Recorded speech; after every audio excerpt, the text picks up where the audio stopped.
Welcome you to this occasion, and I would like to acknowledge May and Skip Sam who are here, and I invite May Sam to come and acknowledge the territory.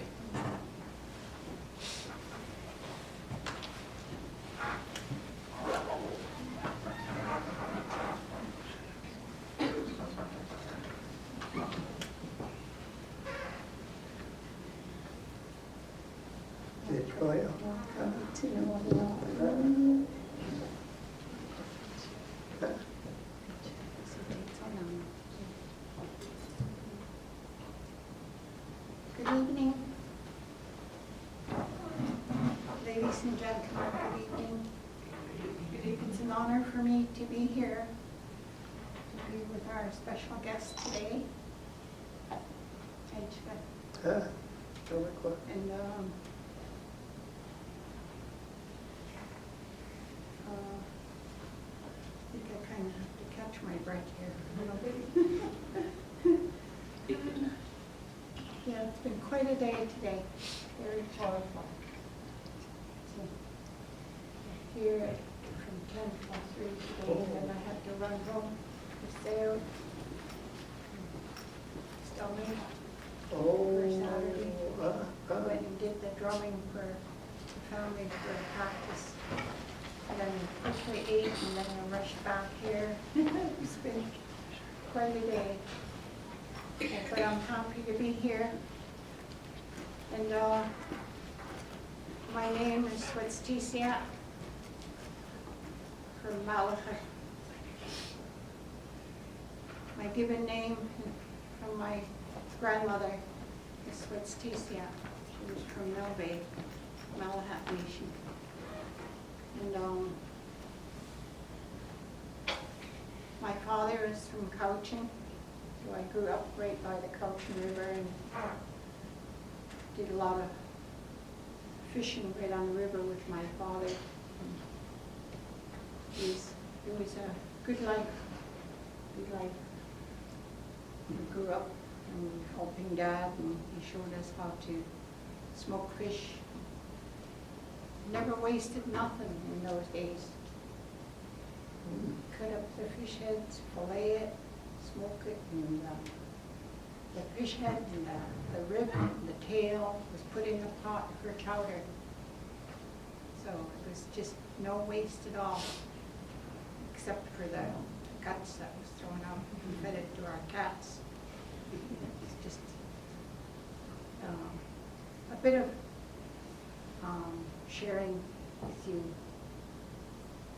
my younger days. And today it was an honor for me to, with a stomach, practicing this family song for Saturday. And my daughter and my two granddaughters are in that. So there's mother and daughter and granddaughter. It's really strong and powerful. But my first language is Halkaminam in Cochin. And I do the prayer in my language. I feel it's more important to me to express to our Creator for a blessing for each and every one of you. The prayer, it touches you and it heals you. To ask the Creator for help, for a blessing. And when I sing this song for you, you're going to think of someone that is in deep need of help, whether it's a young family or a little child in a hospital, anybody. All of our families that end up in a hospital. Pray or ask the Creator, please help them. And you say their name just within your mind, and it'll reach them. A prayer is really strong. It's a real blessing. So I'm going to say this prayer for you first in Halkaminam, and then try to remember to translate it in into English so that you know what I've asked the Creator for. Our strongest prayer, our teachings are we face where the sun comes up in the morning. As soon as you step out of bed, you put your feet on the floor and you face where the sun comes up. And you ask the Creator for help.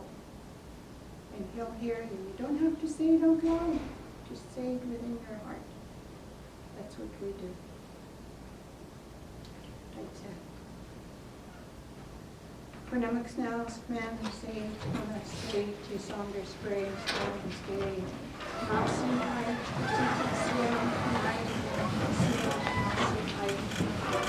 no one say, take me wrong, comes to the milk, he takes him down with Lallam at the mug, he takes him down with it, Nasnate, Nasi High. Wrong comes to the Spallowans, so the face to all the Spallowans. Nasi High, Tito, see him, Slackens to the Hagen, Stewie, Nasi High. Either Hagen, Tamok with Nasquil, Nasi, Zichomi, no, see, Tito, a cow, look on and some he's Senich, Tamok with Nasquil, Nasi High. They knew the dots all wains, Nasi, Zichomi, no, see, Lam at the Mok, easily, he overweight Macford, Nasnate, Nasi High, Tito, see him. I praise and I ask the Creator for a blessing for each and every brother and sister here with us, that you're truly going to give them a helping hand, a blessing, and give them strength and a healing in their heart.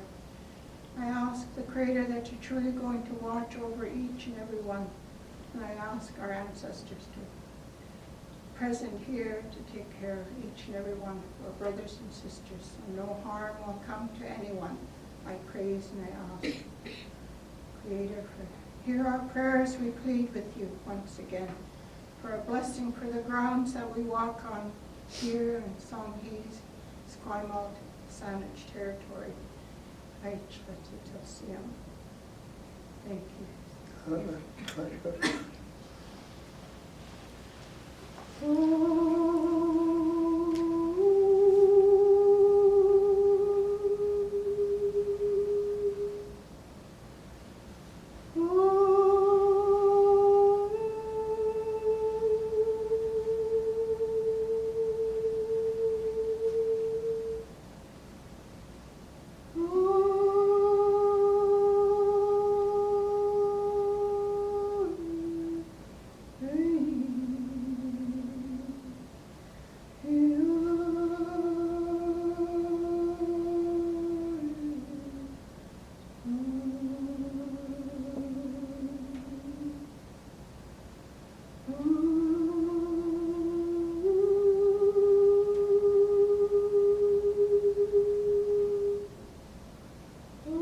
Ask the Creator for a blessing for our dear guests today.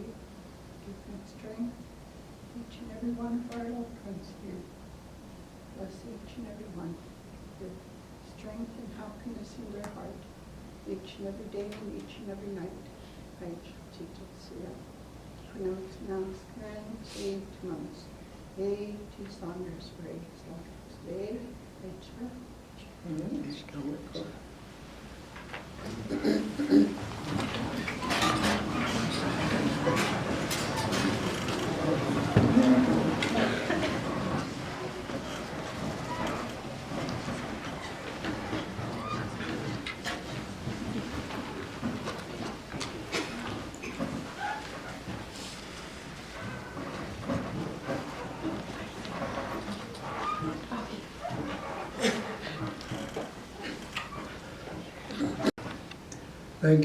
you, John. Thank you for that introduction. I really appreciate that, because many times you never think of the things that you're doing, where it will lead you, and why it leads you to those places.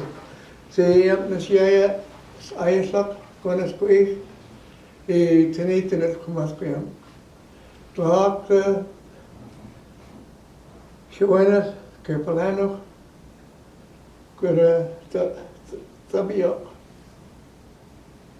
because I tlaat and sana tamo te kat, because kunas shiwenas tas tunas solquen siap nasya tiyasam mukta homak tanit senate Songis I lekongen kus hiluktawa tena kunen I aasam kus fiasestam mukt schwayam at lense uitgra. Just want to say thank you to everyone that's here. My name is Ayeslak from the Musqueam people. My Cantonese name is Hong Lai Heng, but my ancestor is Kayapalanov the warrior. Kayapalanov, the first one, was named from Snow-Noas, and the warrior, the second one, is the line that we descend from. And my great-grandmother is a Kat from Layaxon to what was some quat. And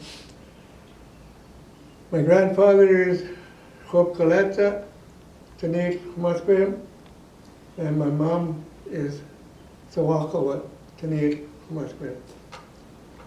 My father is Hong Tim Heng. He's from Guangdong province, the county of Zhongshan, in the village of Seimon in China. And I just want to say thank you for inviting me here. All the people that are involved in putting this together. It's a really, really important thing for our histories as good Canadian people, that we need to hear all of these stories that come from our histories that are so different from what we hear coming from this great country, the leader of human rights in the world, this country called Canada. So it's really, really, truly important for our young people, our uninformed people, to hear these stories. And I really say thank you to the Burton family for having this series of talks named in honor of Neil. So it's quite an important thing. So I just want to say thank you for inviting me here. I thank to the Senate, to the Kongan, to Songhees people for welcoming me and allowing me to be here to do my talk here. And it's quite important to say thank you for that. It's sometimes a challenge to know where to begin. I don't actually have any notes that are written down other than a few bullets, and they're not silver bullets, so I don't know how good they are, but it's just one of those things that I'm nervous. I'm nervous. I was born in Musqueam territory, born and raised in Musqueam, and the downtown east side of Vancouver in the district of Strathcona. I went to school in my primary years at Strathcona, Lord Strathcona School, public school, and went to Vancouver Technical High School in Vancouver, and then served my apprenticeship as an automotive machinist and carried on into life as a tradesman, going into the longshore industry as a maintenance mechanic, then ending up as a parts room, probably a director or whatever you want to call it. I was in charge of the parts room at Western Stevedoring in Vancouver, North Vancouver actually. So I spent many years as a tradesman prior to my retiring in 1999, as many of us have retired and carried on in life. And finding out after I enrolled in the Musqueam language program at UBC in what was then known as the First Nations Languages Program, the FNLG, prior to it being renamed FNAL, the First Nations and Endangered Languages Program, working with the chair at that time, Dr. Patricia Shaw, who was the director and the developer of the FNAL program. She is the main reason that that program was such a success. But after being convinced to enroll in First Nations language program, for me to get a backdoor way of getting a student number at UBC and to be able to continue lifelong learning as a student at UBC. And that was my entry into the university life, into the life of academia. And after being in the program for a few short months, was asked to be a co-teacher. But I could not see myself as a co-teacher for several years, and finally began teaching in 2001 and have been a co-teacher since then. But understanding language, as many of us in this room might have an understanding, the more languages you understand, the more compassion you have for other people, and the better understanding that you have of their way of life and their way of knowing. And growing up in the era that I grew up in the Second World War era, 1940s, I began school in the 1940s, and you really do not want to be who you are, because there was rampant racism at that time. At least that was my experience.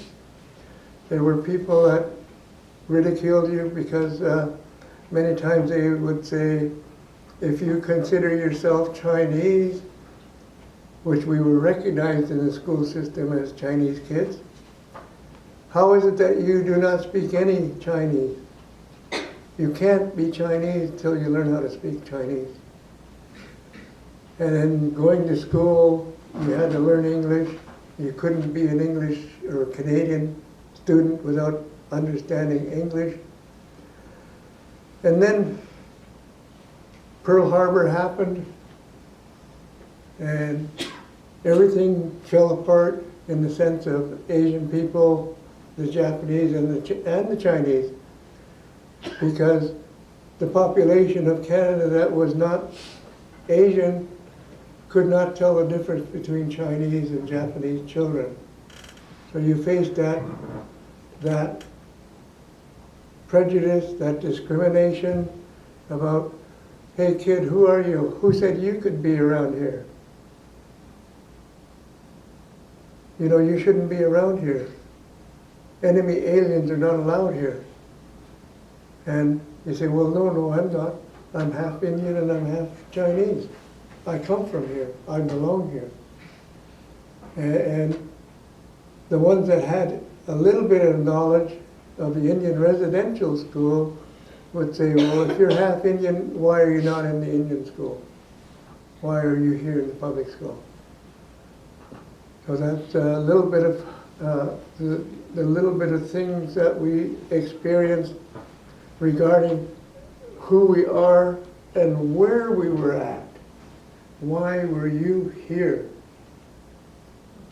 And that's really challenging to answer as a child.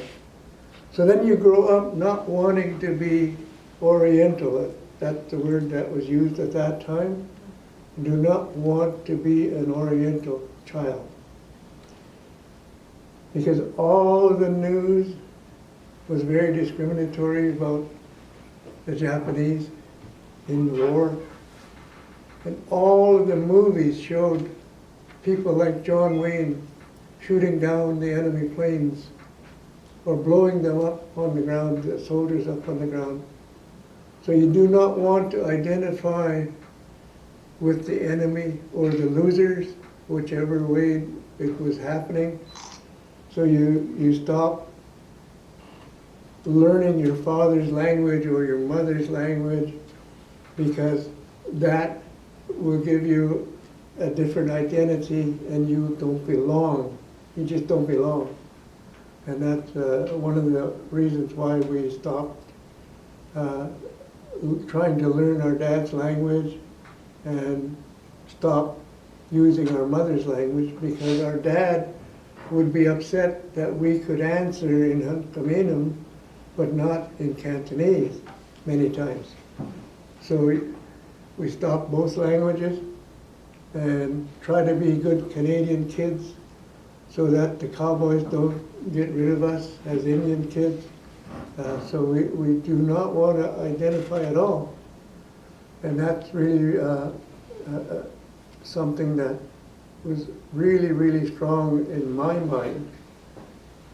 I don't want to be who I am because of all of the issues that were happening at that time politically and during wartime. So that a little background of how I was as a child, not wanting to understand any of this.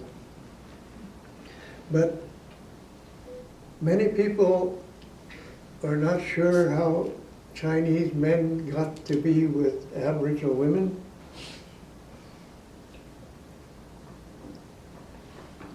Around 1900, the Chinese men came to Musqueam, and I'm not sure if they came to show us the way how to be farmers through our grandfathers, grandmothers' wishes of trying to accomplish what the Canadian government was attempting to do at that time, to make farmers out of fishermen. And that's really a gray area in what I understand about it. And then when the Department of Indian Affairs became aware of the Chinese, either they were already aware or they had become aware that these Chinese men were on the reserve, leasing land from Musqueam men, Musqueam landowners. So they in turn took away all of the lease monies that was being paid to the Aboriginal people of Musqueam and putting them into what is known today as band funds in Ottawa, basically downtown Vancouver, taking away all of that money, administering it, and taking away the cost of administration, and then giving it back to the Musqueam landowners that were leasing the land. And they did it in such a way that no one had any cash. The monies were given to the lessors through credit accounts in the merchants in our neighborhood. That would be the 41st and Dunbar area. The landowners that were listed were given credit in those community stores, like that were there in that area of 41st. There was a half a dozen merchants there. And it all depended which merchant you picked or frequented is where you got your credit voucher. And you could not, just like when someone gives you a gift card worth $100, it has no actual cash value. You cannot go into the store and say, here's my card, give me the $100, I'll go somewhere else. You know? You were bound by that. You could not have any cash. You were given whatever merchandise that you chose to take, but you could not get cash. And many of our community members would receive goods from the merchant and go around the neighborhood of Dunbar, Point Grey, Kerrisdale, knocking on doors and asking, do you have any use for this? I might have a roast of beef. And I paid $5 for it. Will you give me $2 for it so I can have some cash to go to Vancouver, downtown Vancouver? So that's something that happened, and it's part of our experience, that our old people were deprived of being who they are, deprived of being responsible people, deprived of being able to manage the new currency that was introduced, to be self-sufficient and self-reliant and take care of yourself and learn to manage money, how we do with young children today. We do that with all of our young children. Here's $5, put $3 away, and you can go get whatever you want with the $2 and learn to manage that. So the Canadian government created dependent people doing that. They took away that responsibility of looking after your finances. So that's what happened with our grandfathers, all of our uncles, grannies that had land that were allocated to them from the Indian Department. And going backwards, when they created the Indian Reserve, our language continuum was all of Greater Vancouver, including North Vancouver, prior to contact.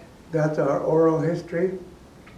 Our oral history tells us that is how far we ranged and how far that the strength of Musqueam people carried. So at the time of the Indian Reserve Act, moving from all of Metro Vancouver or the Greater Vancouver Regional District, whichever way you understand that area, were contained in less than 200 hectares of land in the southwest corner of Vancouver, contained in what was not dissimilar from the Japanese internment camps. Our people were not allowed to move away from those reserves without permission from the Indian agent. Very much like what you see in the old American movies, old American Western movies, where people are chased down, brought back to the reserve. Well, they went a step further, that if you did not come back in what they felt was a reasonable amount of time, they could take your name off the ban list and remove you from that ban list. They had the power of God. They could tell you who you are. They could tell you that you didn't belong in a certain place. They could tell you that you had no rights to those places. And that's part of the Indian Act. That is the one that strips you of identity, if it feels like. And that's the one that robs you of your own geographical connection to land. It removes all of that. And that's only the Indian Act. And I know people that are in this room, many, many grandparents, great-grandparents have come from somewhere else, changed their identity. They might have been British or English at that time, but are now Canadians, but still subject of the British Empire. But your passport says something different. And today we have the Syrian immigrants coming. They're Syrians. In a few short years, they will be eligible to apply for Canadian citizenship to change their identity.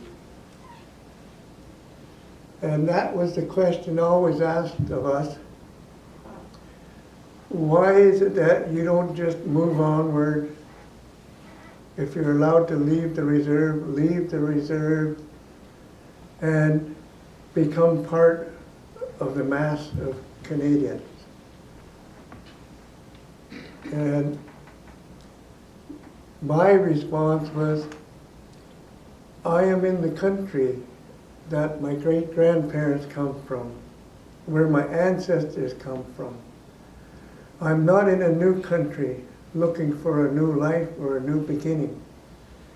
I am where I was born, where my ancestors were born, where they have fought and died in little skirmishes. I'm not looking for a new place to go to make a better life. And why should I change my identity to suit the Canadian government? To suit the British Canadian colonial government system? Why should I have to change my identity to be treated as a human being? The Indian Act strips me of that. It takes away my humanness. It dehumanizes Aboriginal people. And I can only assume that's exactly what happened in all of the other countries that Britain colonized. That there is always someone that has been stripped of identity and connection to land, and connection to who they are as a people. The Indian Residential School Act is probably the next one, where it's not a school of education, it's an institution of assimilation. And the word assimilation contravenes everything that's in the human rights conventions. Assimilation is not part of human rights. That contravenes everything. And those schools were the ones that I consider a maximum security prison. Because if you didn't bring your children there, they had the power to imprison you. And if your children that were there attempted to leave the schools, it wasn't the principal that came looking for you. It wasn't the brother or the nuns coming to look for you. It was the Royal Canadian Mounted Police, and sometimes the BC Provincial Police, who had more far-reaching powers than the Royal Canadian Mounted Police ever did. They had the right to be anywhere in British Columbia. So that, and they had the right to bring the children back to the school, and sometimes at gunpoint. So it's a maximum security prison, but it doesn't have the walls. And very few people think of it as that. And they were never really taught how to succeed in life in the new society that was being created around them.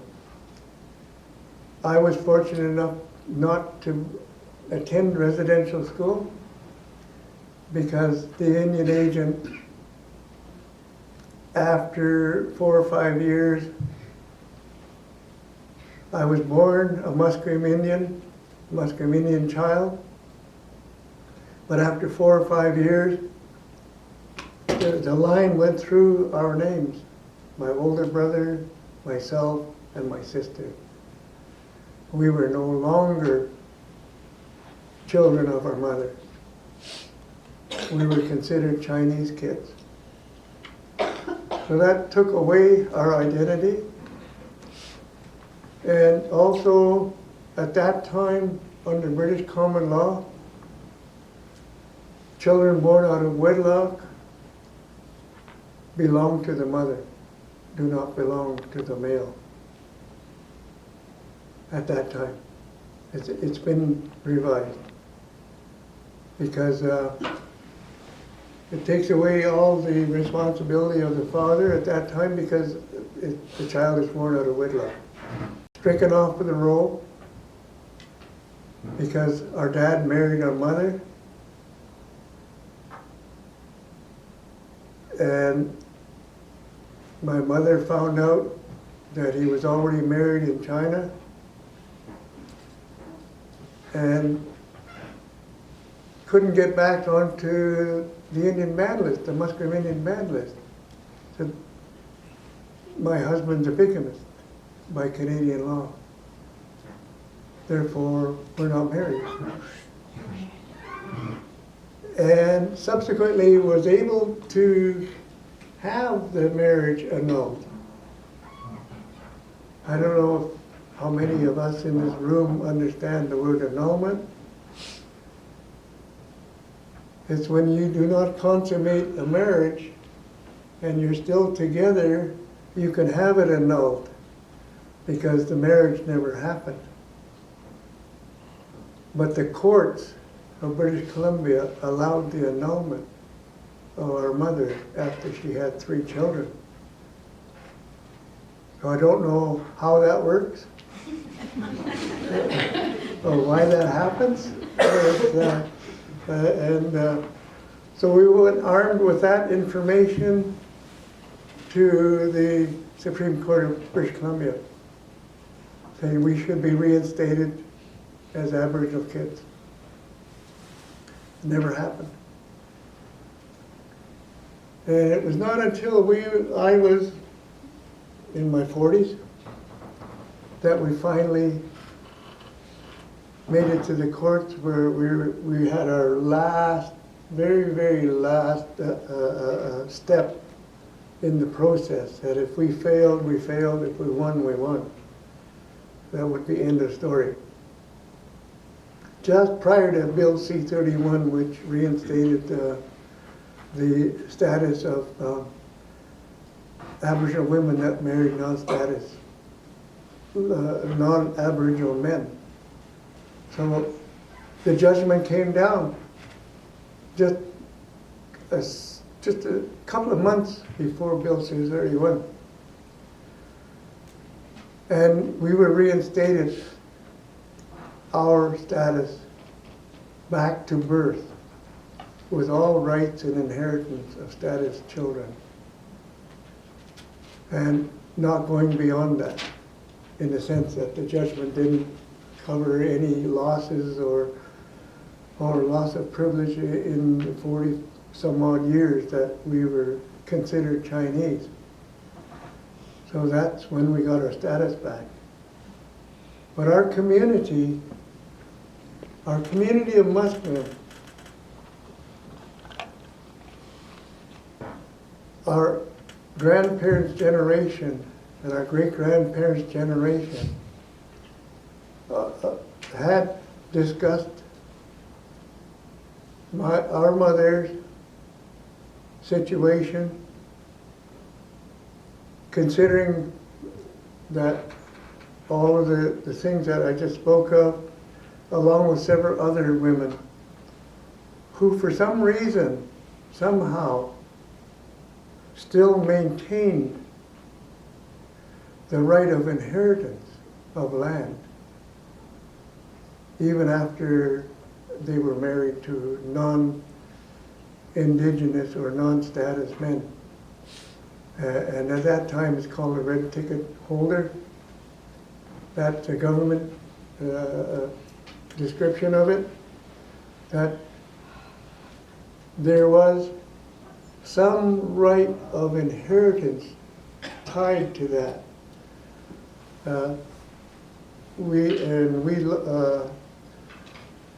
were not able to acquire the land that was lost through the death process and the wills of our grandfather. So, but we didn't pursue that any further. It's very much as what was said on Salt Spring Island when Mary Kitagawa said, her parents always said, if you don't forget, you can't move on. If you don't forgive, I'm very sorry, if you do not forgive, and that means forgiving yourself and everything else around you, you are locked in that spot in time. If you forgive, but you don't have to forget, then you can move forward in your life. And we never pursued any inheritance that we had lost through that process. So but it's really, really also another aspect of that is the Indian Reserve Act, where the lands were set aside in reserve for the Indians thereon, also states that the lands are held in reserve for the Indians, provided they do not cohabit with a non-Aboriginal person. So we grew up with our dad probably at the sub-building distance from here, because he could not live with our mother. We'd come and go, come and go, come and go, but never as a couple. Very seldom ever as a couple. So my mother was, I would say, an absentee wife, but we were basically many times latchkey kids. Because of that situation, our parents could not live together. So that's what happens with the Indian Act. And we many times we spent weeks in Strathcona without a parent, living downtown and getting to school on time, going to school 5 days a week, and sometimes having to go to Chinese school after school, and trying to learn Cantonese. for the benefit of our father, because we couldn't see the benefit of it at that time. But it was the Indian Act that kept our family separated. That because it was the exact same thing that I just mentioned previously. There was no reason in our minds to give up our identity of who we are, where we come from, what lands we come from, what culture we come from, what spirituality we come from. So that was a real driving force for us to be Aboriginal, to be Musqueam. And many times the question has always been asked to me also, why is it that you're not more Chinese? And my answer was very simple at that time. We didn't grow up with our dad. Our mother and our grandmother on our Aboriginal side. We didn't have a grandmother from China here. Our grandfather died went back to China when we were little boys. So we had no real connection to the Chinese side of our family. We knew who they are, who they were. We knew where they came from, but not exactly which village. Always knew Dad came from Junsan, but did not know the village that he came from until adulthood. And we all know that we learn from our primary caregivers. Whether that primary caregiver is a foster parent, adoptive parent, auntie or uncle, that's your primary caregiver. And our whole life was governed by the customs of our mother and our grandmothers. So that was why it was so easy to respond to that question. I'm a Musqueam person. I'm not a Chinese person. I carry a Chinese name because that's my father's name. But my father's not the one raising me. He's not the one that's giving me the teachings of our parents. All of our teachings had come from the Musqueam speaking people. We learned all of that, but we did not learn much of our father's culture. Very little other than Chinese food and Chinese New Year's and the Chinese opera in Chinatown in Vancouver. But I couldn't understand it.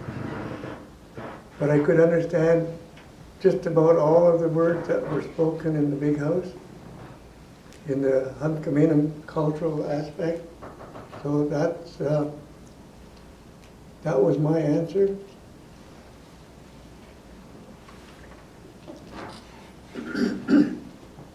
And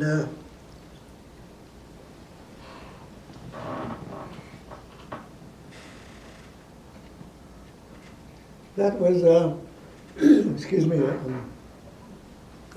I must be very nervous. My throat's really dry. It's something that we always had a challenge trying to figure out what was going on with our cousins. We came from the same group of siblings, aunties, uncles. So they were all our brothers and sisters, our first cousins. We don't have a word for a cousin. It's always a brother or a sister. And you have to know how this person is your brother or sister. So you had to know your genealogy. And that is part of what we learned through the teaching process our mother was putting us through to explain to us how we were connected to different people in different communities and how the intermarriage happened. and that really a part that took us years to understand. So many times when you hear stories about Aboriginal stories that says, this was my grandfather's brother, you have to ask the question, how was he your grandfather's brother? Was he from the same mother? Or was he from another mother? Or an uncle's child? Or an auntie's child? And how were they your aunties? So that was how powerful that learning genealogy was for our people and for our community to understand all of that. Because if you don't know that, then you really don't know how, that if that person is related to you. You may know roughly that might be one, but it might be an in-law. And you, if you're not able to explain that, then you can't tell how that person's connected to you. So that's really something that I think when we did, when I was speaking of the Indian Act and how that stripped you of your identity, but mostly it really just strips you of your self-respect for yourself. When you're told all the time that you don't come from here, or you should be someone else, and you're trying to explain very much of, like in school, when you tell the principal or your teacher, I'm not really Chinese. I'm more Indian than I am Chinese. And they always said, no, your father is Chinese, you're Chinese. That's it, end of story. And you say, no, but I do not have the teachings of my father, so how can I be Chinese? You know? Then you end up not knowing who you are, because the Canadian government and all of the officials, school officials, are telling you, you're not who you say you are. And if you say who you are, what are you doing here, then you begin to wonder, should I be here or should I not be here? And why am I here? And there, at that time, many people would not talk about the mixed marriages or the mixed genealogy that they came from, because the Indian agent could strip you of your Aboriginal status. And even after Bill C-31, very few people would actually put their lives out there for other people to see and be able to criticize about your identity. And when you hide your identity for so long, you don't know, you have no respect for the part that you keep hiding. And you lose it.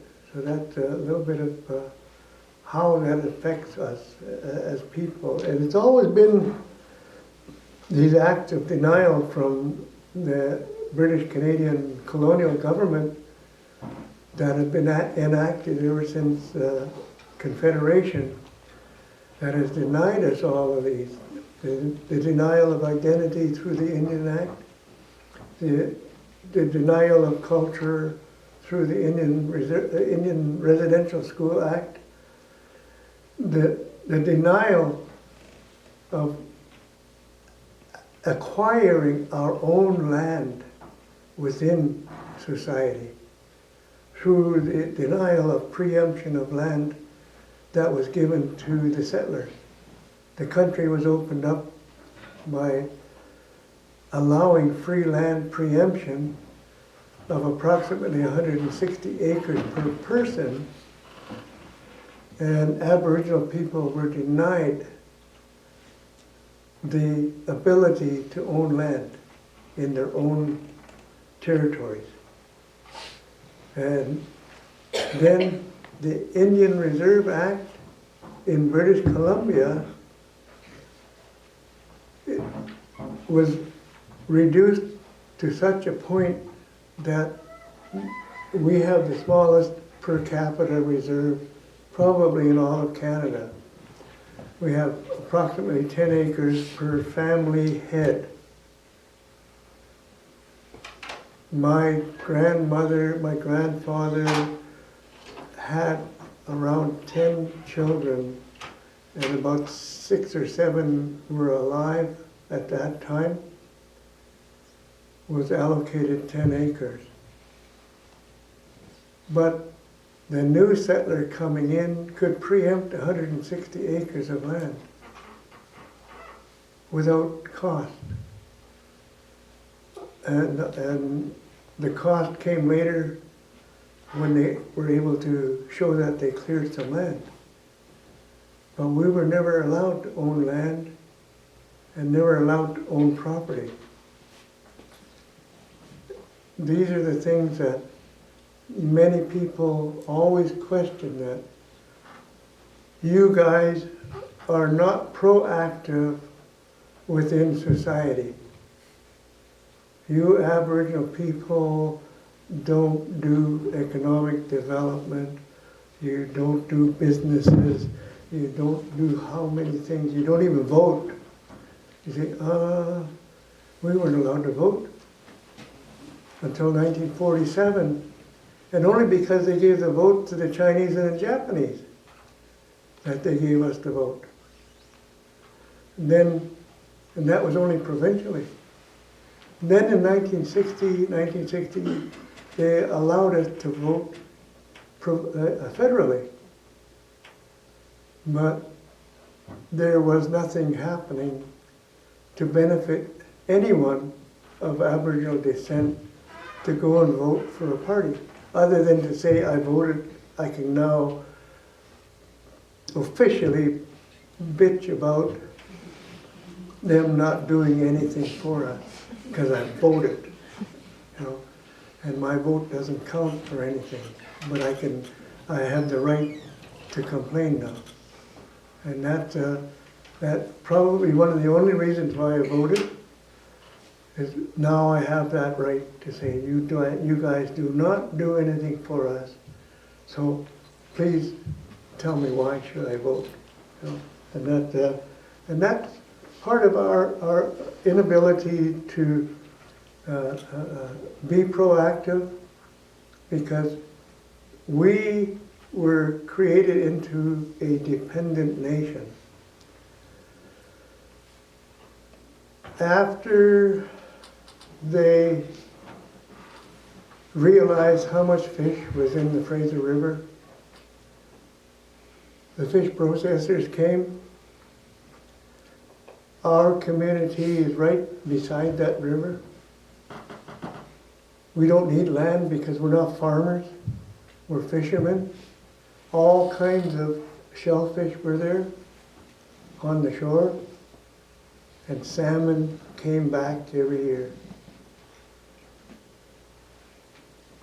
They created the Fisheries Act, the fish processors. Create the Fisheries Act and deny the Aboriginal people access to the resource that is their food.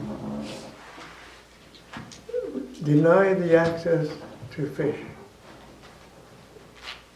Creating someone that has to go up to the corner store and buy 100 pounds of flour to sustain themselves, rather than having that fish that had sustained them for thousands of years. Taking away that the protein that sustained Aboriginal people for thousands of years, in the sense of over 80% of the DNA of Aboriginal people found in the remains that were there on the river, upriver from us, it's about over 80% of the DNA was from the sea, not from the land.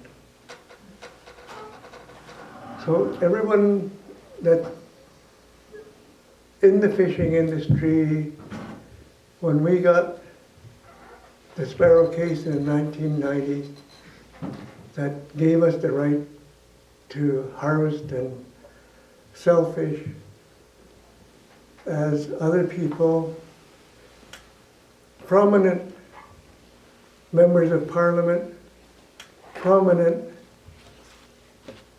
coalition, fisheries coalition developers, initiators, to save the salmon for our people, not the Indians.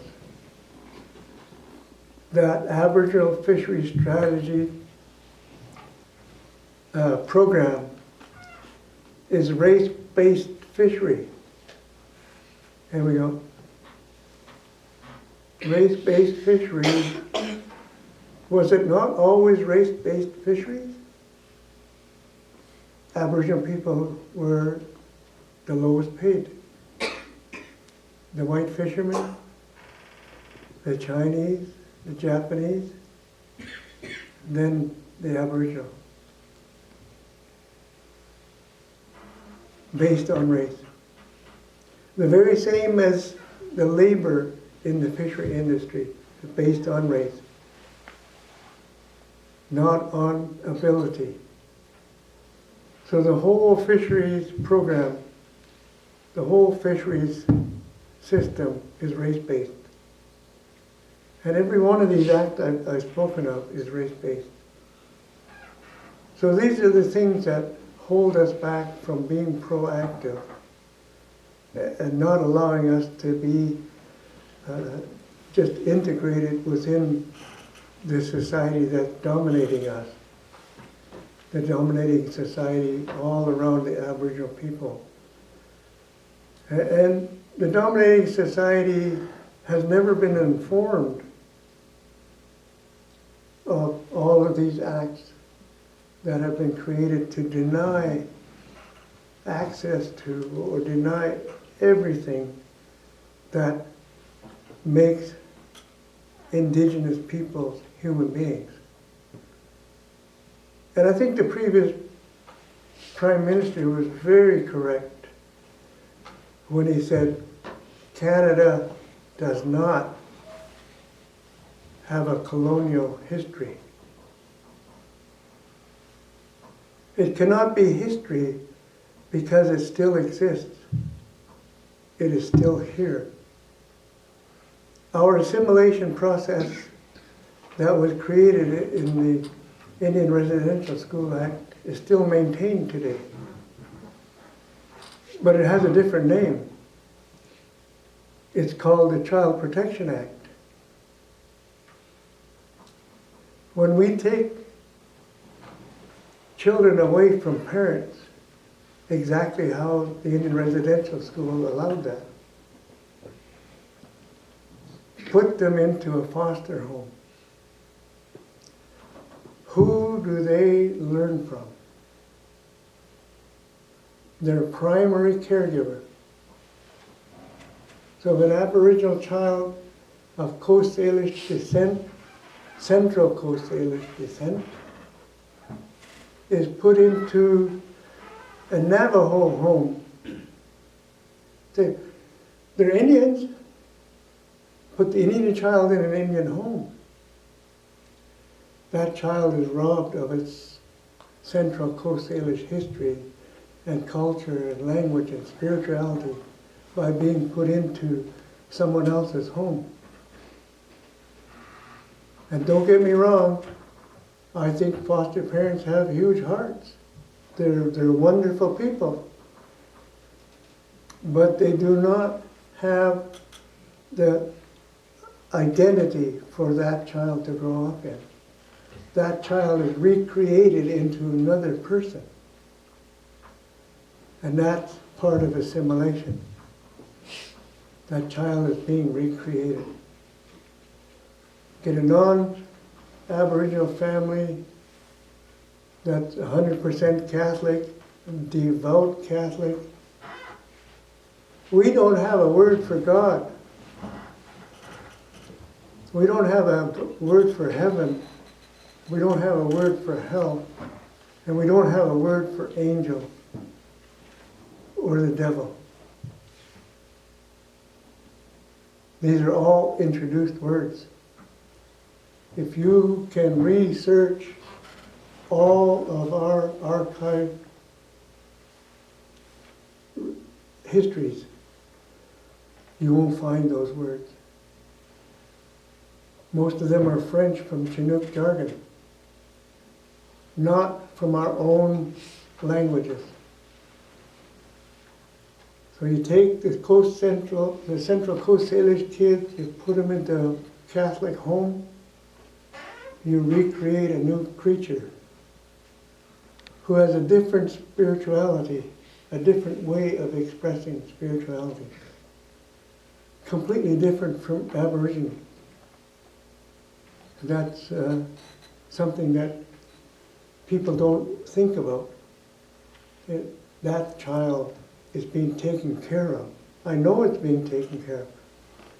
It's taken care of all of its physical needs, but it doesn't have the family, doesn't have the community, doesn't have the language, doesn't have the geographical connection to who they are. They lose all of that into this new creature that's being recreated. We molded it into something else. And almost everyone in this room has an unconscious bias somewhere in their mind. And that child will pick it up almost immediately. All you have to do is say, Christine, yeah, no. Oh, John.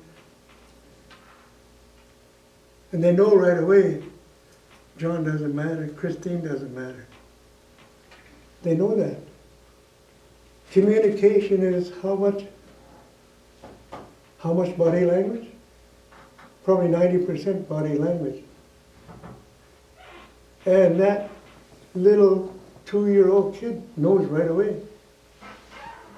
And that's why they won't speak a language that's not spoken in the house. Because they know it's not important. They know right away. And that's something that many, many people will say that child is being taken care of. The ministry of children has those children's best interests at heart. But you're recreating a new creature. You're making it into something else. You know, and but how do we change it? How do we make it better? You're still splitting the family. Okay? And that's something that we don't look at. You know, you take children away. The big global TV, I know this is a sad thing, when those 3 children were taken to the Middle East by their father, community says, we need to get together and get those children back here for the mother. Those children are kidnapped and taken away. And we have over 100 years of that happening to our communities, our parents, our families. Children kidnapped and taken away to the Indian residential school. And what does that do to people that have death in their families? That is the exact same as death. When someone dies in your family, how do you deal with that trauma? You self-medicate? You go do things you don't want to do because it keeps you busy, stops you from thinking, where's my child, where's my husband, where's my baby? You lose all of that. I know it's a sad thing. But we had 100 years of that happen to Aboriginal families. And we as Canadians need to help make that better, together, rather than discounting it. These children come from non-human parents. So do they matter? Who knows? Until we have dialogue, it's not going to happen. And I know it's a very challenging issue to talk like this. It's probably why I'm so nervous. I know what I want to say sometimes, but I don't know how to say it without insulting people. And I have no intention of insulting people or hurting their feelings. Because if I do that, we can't have open dialogue. If we don't have open dialogue, we can't move forward. And that's why when they ask me, what are you going to call this talk? I said, I don't know. I've never had a title for it before. You know, and I've talked like this many times, but maybe not to this extent, but I've never had a title. And a week later, sitting at home, goes click, click, click, click, children of denial. All the children today of Aboriginal descent in North America are children of denial. They are the offspring of people that have been denied the right to be a human being. And there was the title. And I never thought of it as that before, for many years, all the years I grew up. These acts were all acts of denial. And I have some of them listed here. Most of these were listed by Musqueam in a court case. It's a public document because it's in the court records, but it harkens back to, it begins prior to 1760, and then begins with the Royal Proclamation of 1763, which is all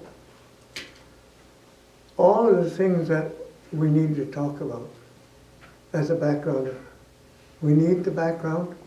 Everything has a background. Every time that someone speaks of, we're going to do a lecture, here's the background for it, why we have these lectures, and we do the lecture, or we do the story, whatever it is. But if you do not have the background, how can you move forward together? It's like watching my wife with her broken kneecap. If I don't know why she's that slow person walking across the crosswalk when I'm in a hurry, how do I know why she's walking so slow? You know, even that. And that's something to understand. Wow, that lady or that person must be in pain. But what's causing the pain? And that's part of what these acts of denial do. And we know that. We all know that as researchers, that all of these acts of denial, the denial of self-identity, the denial of family, the denial of language, the denial of culture, the denial of spirituality, the denial of country where you come from, all of that leads to some kind of addiction or suicide. So when we see our people self-medicating in whatever way they're doing it, or committing suicide, much of that comes from this sort of trauma. All of this denial as a human being. So that, I think I should sort of settle down here and really say thank you to all of you, because probably would start to rant more if I do not stop now. But I really want to say thank you and do the little trailer. Sorry, yeah, because and this is what we've been working on with Sarah, and a lot of it will come out. You've been given the background, basically, as to why the movie's going to come out in the way it will come out. It's all about our going back to China, seeing the village of our father, talking about pre-colonial history, understanding where we come from as Musqueam kids and Chinese kids, and all of the things that kept us away from all of that, from being really connected with our families. So that's a little background of the trailer.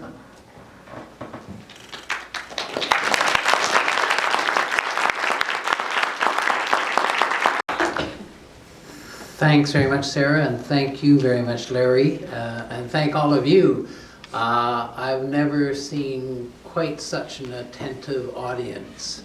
In my lectures, if I go 45 minutes, that's about it. Everybody's squirming, and an hour they're heading for the exits. And Larry spoke for well over an hour, and I didn't see any movement at all except rapt attention. Larry, would you be willing to take a few questions? Or just before we do that, I just wanted to acknowledge one other of our sponsors that I neglected to mention, and I apologize for that. Christine Obansowen and Indigenous Studies is one of the major sponsors also for our program tonight. So thank you, Christine, and I apologize for missing you earlier. All right, so we have a few minutes. Please feel free to ask any questions that you might have.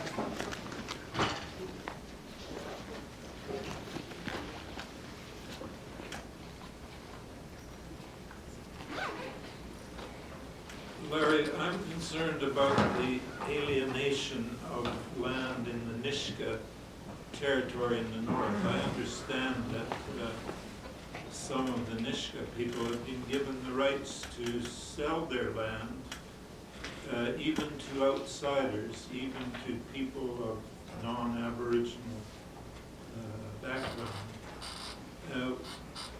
It seems to me that this is a very dangerous trend to alienate some of the land that your people, the First Nations people, have preserved and worked on and lived on for so long. Wouldn't this be a big mistake? I would hope that it wouldn't catch on with other First Nations and that they will not alienate some of their land. That situation, that's up in the Niska territory. They have a duly formed government process within the Nisga'a Nation, and that is probably something that was passed by their council to allow to sell their land holdings, because much of that is freehold land. It was never given back as lands for additions to reserve. So it's freehold land, and if they have made that decision, then and I hope it doesn't catch on, because that in the state of Washington, many years ago, probably in the late 1950s, they had that provision on the reservations down in the state of Washington that allowed them to sell land to anyone, any American. So when you go down to the reservation at Columbia in Washington, you will see it interspersed with non-Indigenous homes and Indigenous homes. But they stopped that after about 15 years or 20 years, because the community finally realized what was happening. There was going to be no more land holdings for the Aboriginal people there. And in the beginning, it's like a lot of money. It's like winning the $1 million lotto. People look at it and say, well, $1 million, I only make $20,000 a year now, it's going to last me how long? Fail to realize that the more money you got in your pocket, the more you're going to spend. And that money never comes back. So that's what happened at that time. So from the late 1950s until about 1970, 75 in that area, that happened. But today now they are only allowed to sell their land to other band members. So to maintain a little bit of land base. Many people don't realize if you don't have land, you don't really have anything. You know, you just have improvements. And that might be a tent outside. So, and I'm like you, I really hope no one does that. You know, that's always my fear, that when we do, if we ever get land back, because Vancouver is our territory, and there just is not open land there. But if we are able to keep our membership from selling whatever land it is, because that's all we've got for our great-grandchildren and great-great-grandchildren down the road. So that's the only way I can comment on that. Thank you. Thank you. Yes, go right ahead. Hi, Larry. You talked about all the things that a child loses when they're taken away from their community. What does an adult gain in reconnecting and visiting a community where you've lost a lot of, never really had that connection?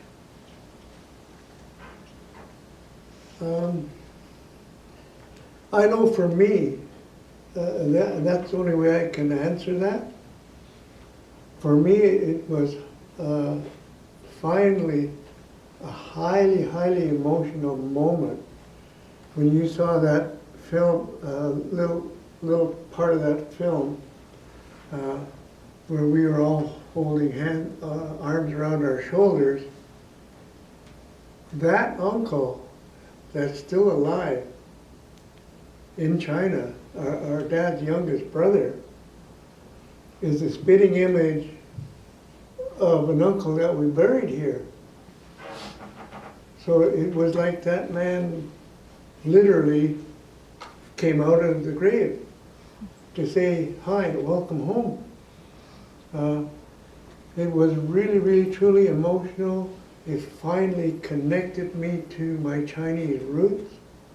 Our great-grandfather's house was there, great-great-grandfather's house, the same house. Our father's house was still standing. And this is where he lived with his first wife. And that part is not important. The important part was that is where our father came from. And then they opened the book. It's a book of Genesis. There it was.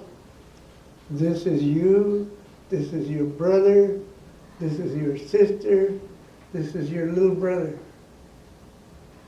And this is his kid, that's his kid, and that's your kid. And you're the 17th generation to come out of this house.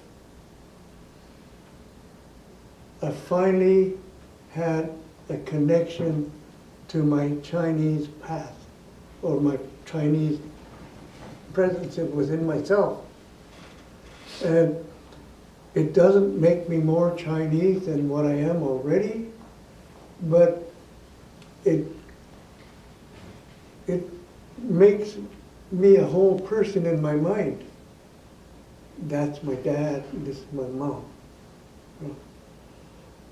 Other people, I don't know, Spencer. It's one of those things that it's very different for each person. Absolutely different. Have two nieces that we did not know existed. Okay? Children of our sister, and we didn't know. They were fostered out from birth. And I don't know if she wants me to say this, but this is something that when those two girls found out that they were part Chinese and part Aboriginal, raised by an English person, an English carpenter in the city of Vancouver, one accepted the reasons for their fostering out. Because Aboriginal women's situation was very, very, very, very poor at the time of their birth. The other one, you're not my relative. Nothing to do with you. You're not my uncle. You're not my auntie. You're not my mother. But nothing to do with you. You let me go. So those are real issues. And it's all individual how it affects you and how you can accept how you feel that people let you go. You know, and people don't, people are not able to wrap their minds around that concept. You know, you let me go, you gave me to these people. You know? So their mind disconnects themselves from everything that's theirs by bloodline. And that's why I'm saying your primary caregiver is the one that forms your life, not who you were born from. If that person is not your primary caregiver, you know, it could be your granny that looked after you, and your granny molds you, or an auntie. So that's part of that. I'm sorry. Yeah, I have a grandniece that said to her boyfriend when she came to our house to introduce him, "Don't you ask my papa anything. He can talk for an hour on butterflies." So, I can get carried away. Yeah. Larry? Question over here. Oh, Hi. My family is actually also from Jiangsan, and my dad's side is from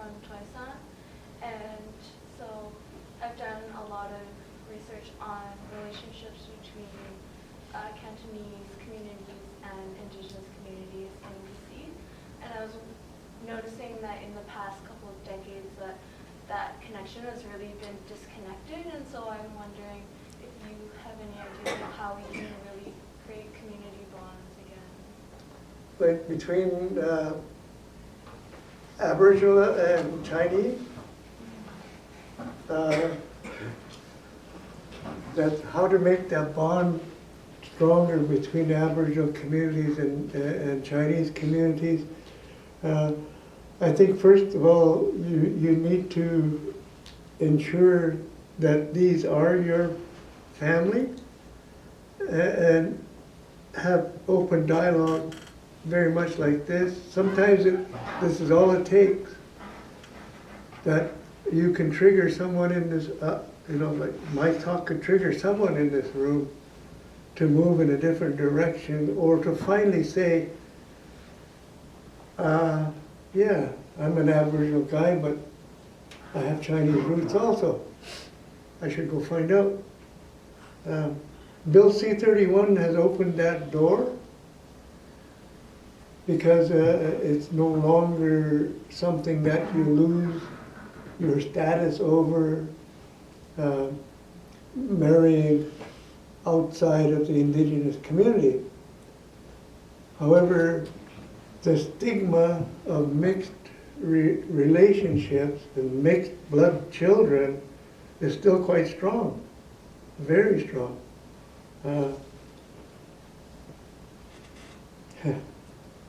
And we fail to understand that we are all half something else. That's really, really only way I can say it, that very much. I asked my foreman when I was an apprentice, those are your two daughters, right? He says, yeah. He says, what do you think if I went out with one of your daughters? Well, that's fine if that she wants to go with you. I said, well, what if we finally decide, hey, we want to get married?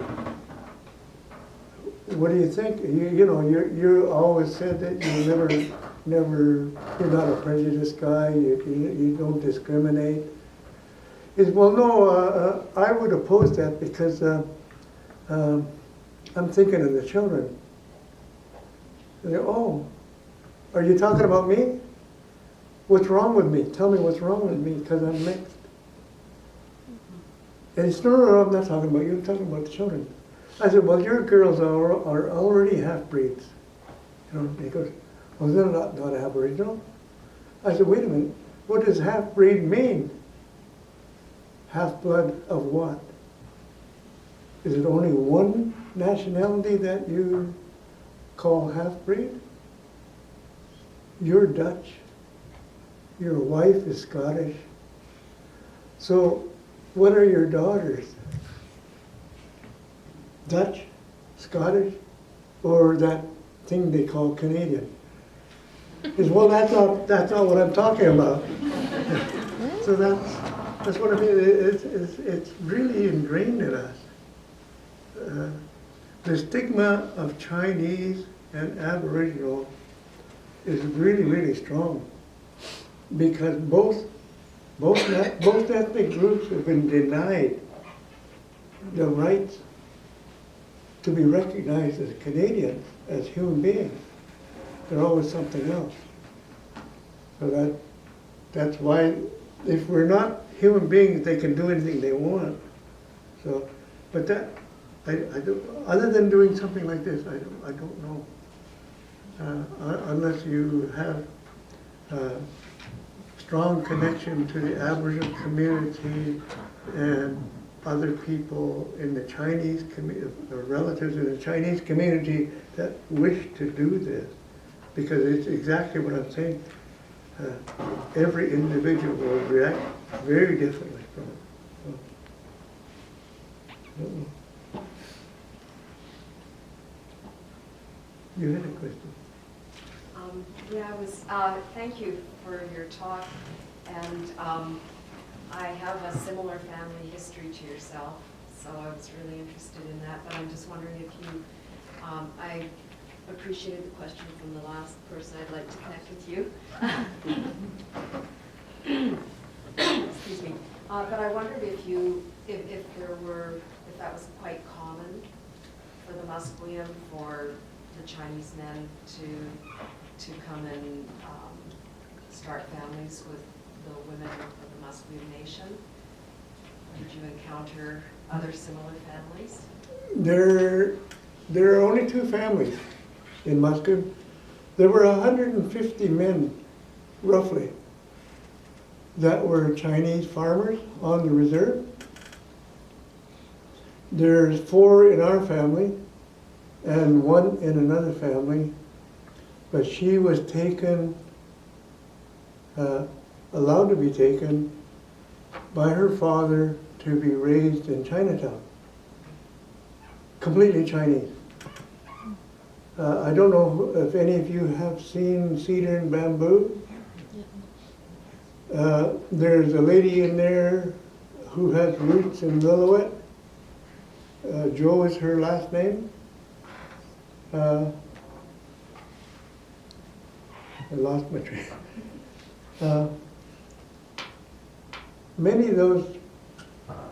Many people feel that way.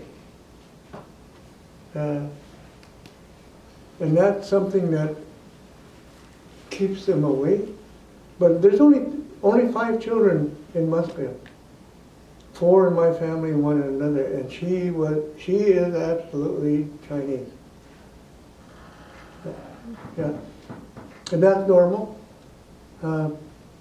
There's a senator, Lillian Dick, who is born of Aboriginal mother and a Chinese restaurant owner in Alberta. And her auntie married another Chinese guy that owned another restaurant. But Lillian became a senator of Canada, not knowing that she had Aboriginal roots until later on in life. And she's on YouTube also. So there's a 2 or 3 minute video on Lillian Dick. Her story's out there too. So it's, but there's many other young, not young, but many other community members that are Chinese. They don't talk about it. And even if they know, they won't talk about it sometimes because they don't know where it's going to lead to.